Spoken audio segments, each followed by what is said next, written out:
Alright, hi everybody, my name is Nathan, and my claim of fact today is going to be about how there are too many people on the planet and it is causing harm to the planet and everything else living on it.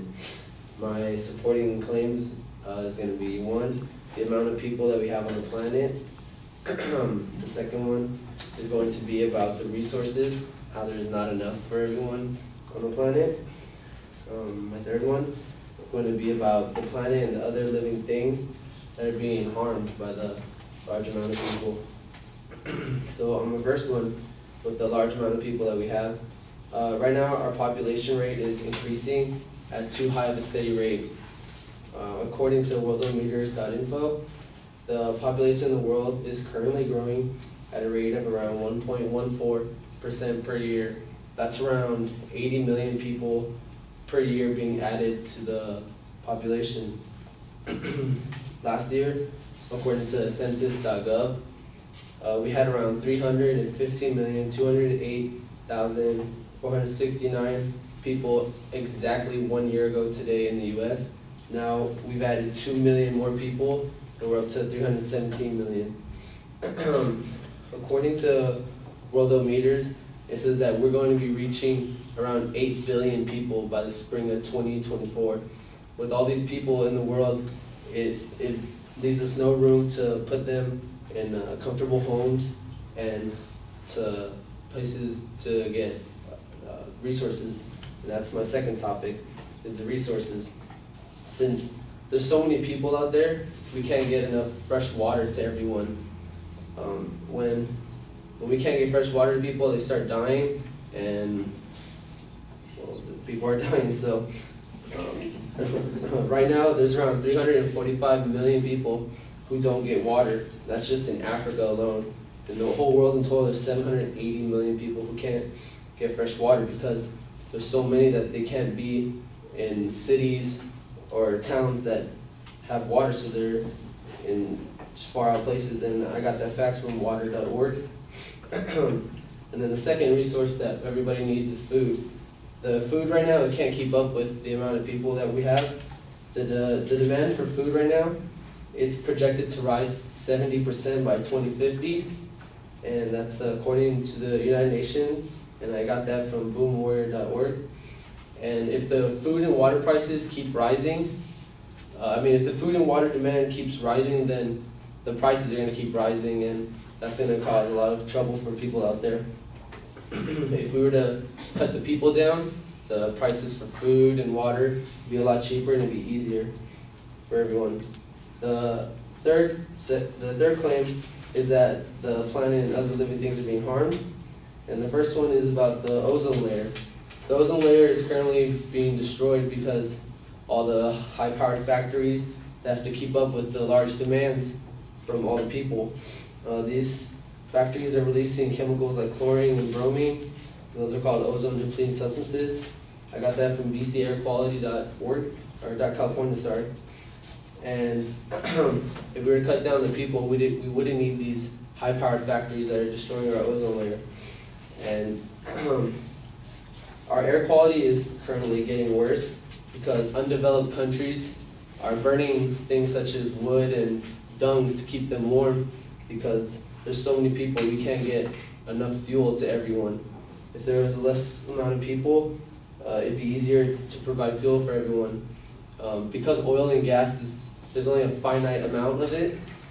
We're currently running out, and if we reach zero, we're not gonna have any oil or gas. So if we had a lesser amount of people, we'd be safe with that. And then deforestation is also another problem. Since, like I said, these undeveloped countries are burning things such as wood, they need to cut down forests. And when you cut down the forests, the trees help with our air pollution. And when the forests are gone, our air is going to get worse, which is causing more problems for the people. So to sum it all up, my claim was about how there's too many people on the planet, which was causing harm to it. And the 3 things to support it was the population rate, the resources being limited, and the planet itself being harmed, and the living things on it.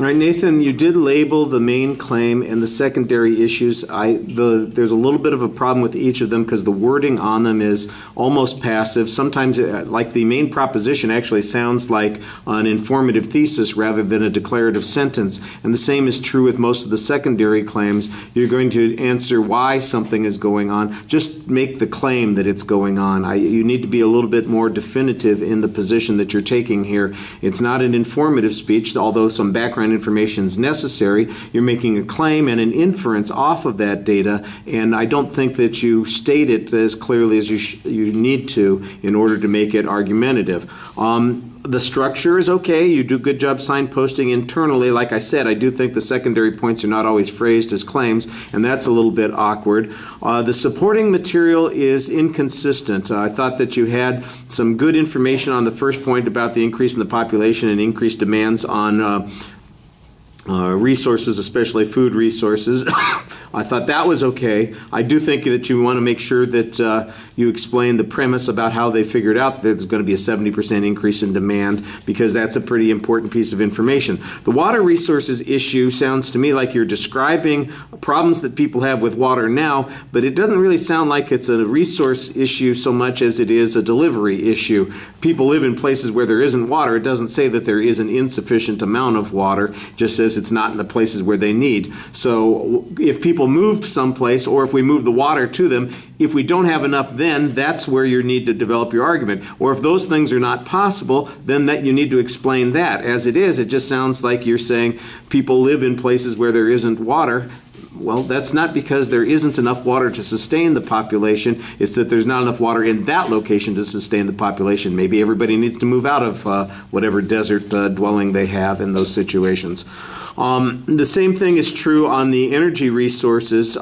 You make an argument that says that we're running out of resources. I didn't hear any evidence that says we're running out of resources. You make a claim that says that they're finite. I'm not saying that we have an unlimited amount, but I don't know what the projected limit is going to be, that we can't extend it. And I think a whole bunch of people are working on procedures to create renewable energy resources. If we can extend through conservation or through using resources that we have, or if we gain additional resources, plus we've got renewable resources, why is that a limitation? I think that you need a stronger argument on that particular point.